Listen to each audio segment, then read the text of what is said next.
या स्टॉकमध्ये आज 17% फॉल बघायला मिळाला. बंधन बँकशी रिलेटेड आज मार्केटमध्ये एक न्यूज होती.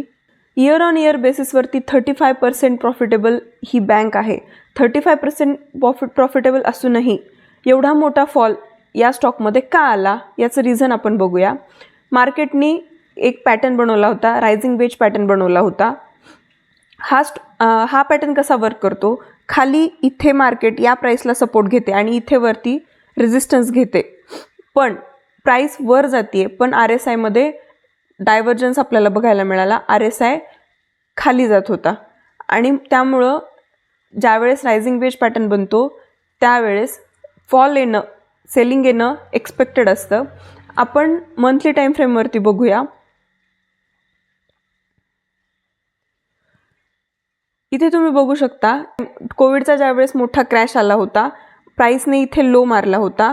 त्या लोपेक्षाही आज त्याच्या खाली प्राईस या स्टॉकची आहे आणि RSI 60च्या खाली आहे. ज्यावेळेस RSI 60च्या खाली असतो त्यावेळेस या स्टॉकमध्ये, कुठल्याही स्टॉकमध्ये बाईंगचे चान्सेस फार कमी असतात. त्यामुळे हा स्टॉक तुम्ही इन्व्हेस्टमेंट पर्पजने घेण्यासाठी अवॉइड करा. इथे बाईंगचे चान्सेस कमी आहेत.